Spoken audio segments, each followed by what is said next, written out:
and welcome to this exhibition match between Shogun Ash and Jorge. Jorge starting out with the Groudon, Shogun leading with his Grimmsnarl, old trusty. Now, Groudon setting up the sun, and Grimmsnarl immediately going for the parting shot there to get out of that situation, whilst also lowering the attacking stats of the Groudon.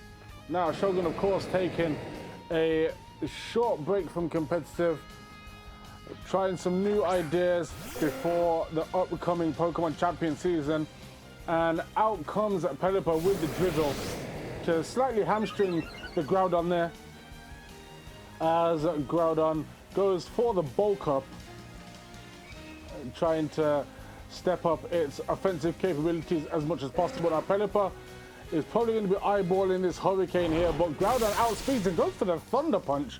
Nobody would have seen that one coming there. Thunder Punch, not typically a move you see on Groudon there, but that is what Pokemon is all about, catching your opponents off guard with a little bit of surprise coverage there, and that is Pelipper out of the game. Shogun Ash with his back against the wall a little bit here, and sends out Ogerpon for some big damage here. Should outspeed the Groudon and hit pretty hard there, and it does with that water type Ivy Cudgel in the rain there, almost enough to take Groudon out in one, and only taking neutral damage there from that Thunder Punch leaves Ogerpon in a situation where it can survive, and Groudon does not want to stay in for another one of those Ivy Cudgels there.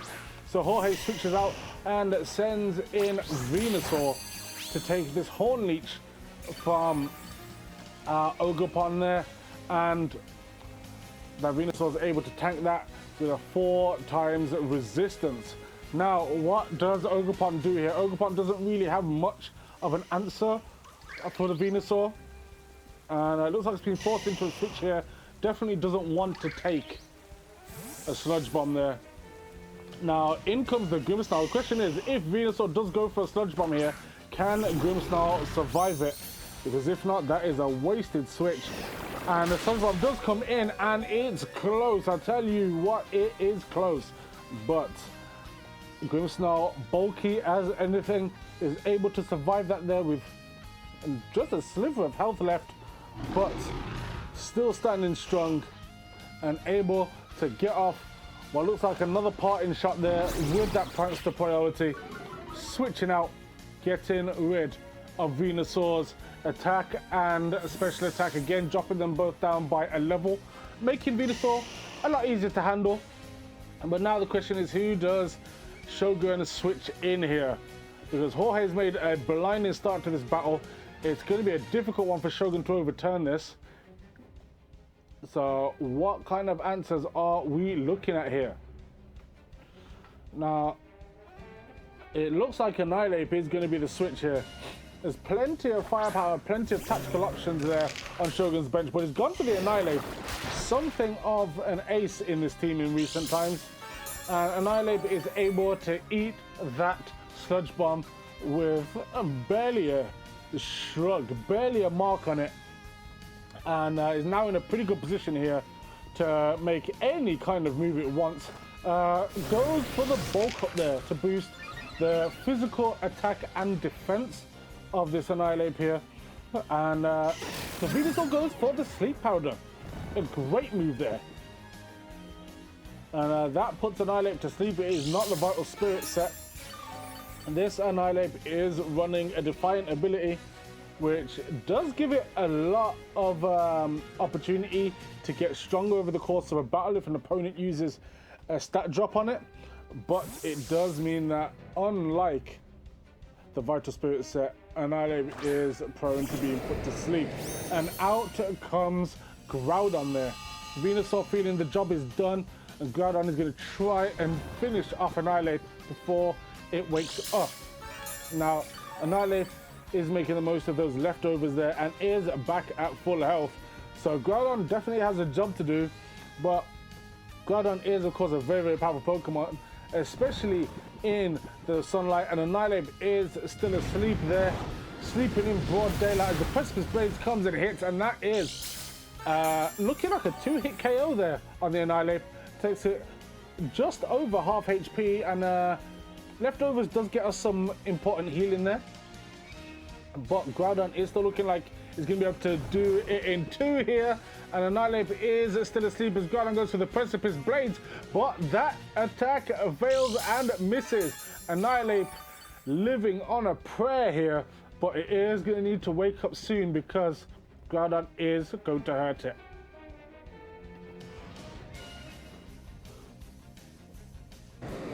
Now, Annihilape does wake up just in time to deliver a Drain Punch and get some health back here.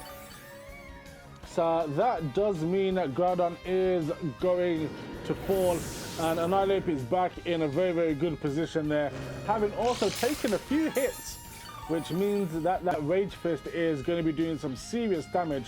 We're well over the 100 mark here. We're looking at 150 or 200 here on the base power of that Rage Fist, which is absolutely terrifying.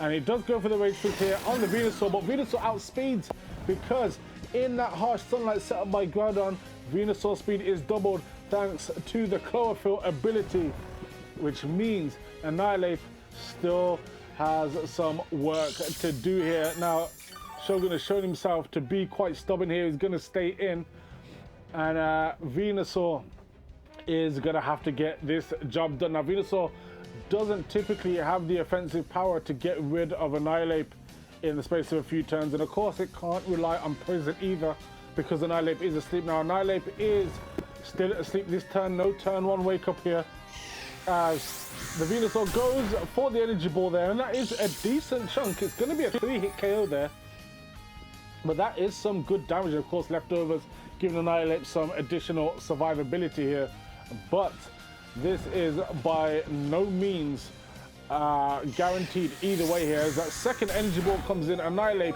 is still asleep and having nightmares, but this might be a dream scenario here because as we get that stat drop from the energy ball, that triggers the Defiant ability. Annihilape's attack goes up a further 2 stages. That is +3 on the Annihilape after that bulk up and the Defiant boost, which means when this thing wakes up and hits with that Rage Fist, it is going to be a nightmare. Not many things are going to stand up to that. Even at neutral, even at resisted, that might still be enough to get a 1-hit KO. But as Annihilape wakes up and lands that Rage Fist, it is a clean knockout there. And Annihilape looking good and looking absolutely terrible from Jorge's side of things, but there's still plenty of opportunity here to do something about it as the Mamoswine comes in. Mamoswine, of course, does have access to priority ice moves here. Is that going to be enough to get rid of Annihilape at this stage? We're not going to find out. It doesn't go for the priority. Annihilape goes for a Drain Punch, 4 times super effective. That's going to give Annihilape plenty of healing, and if not for that Focus Sash, that would have been a 1-hit KO as well. Mamoswine there now looking to do some damage with the Stab Earthquake, but it's nowhere near enough thanks to Annihilape healing up all of that HP with the Drain Punch. Had it not gone for Drain Punch, that might have been game over there. Smart move there by Shogun to get that HP back, and another Drain Punch for good measure. It's only going to heal 1 hit point there, but 1 is better than 0. And of course, Leftovers is still going to proc at the end of this turn. Annihilape absolutely doing the madness here. Got through that early shaky start there, and now Shogun is in, I would say, in control of proceedings at the moment. Definitely has momentum on his side as Magmortar steps up here. What is Magmortar going to do? Not really know for having much in the way of priority moves, but maybe there is a strategy here. We'll never know as Annihilape outspeeds and goes for another Rage Fist, and that is a 1-hit KO. Nice and clean. Annihilape looking the absolute business right now as it gets that Leftovers recovery here. And I dare say at this point, Annihilape is out of the range of all but the most powerful priority moves. So we're looking to see what kind of tactics or survivability they might have there. Metagross, of course, a fantastic Pokemon, a fan favorite, and a well-known iconic pseudo-legendary It does carry psychic moves which could be of use here, but none of them are priority. Metagross's priority move of choice is Bullet Punch, which at this level isn't going to deal with Annihilape. We might be able to see some smart terrestrialization, but not on this occasion, as Annihilape lands yet another Rage Fist there and cleanly disposes of the Metagross there.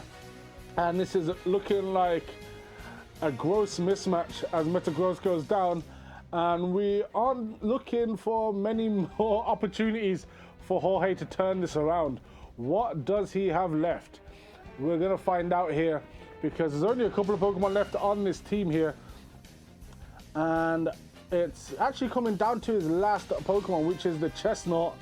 Now, is Chestnut gonna have something to do with Shogun and his Annihilape here? Chestnut, of course, does have that signature spiky shield. Maybe that's an answer. It's not gonna be enough to kill Annihilape at this stage. But instead, Jorge opts for mercy, saves his Chestnut the pain, concedes the match, and Shogun picks up yet another win ahead of the upcoming Pokemon Champions season.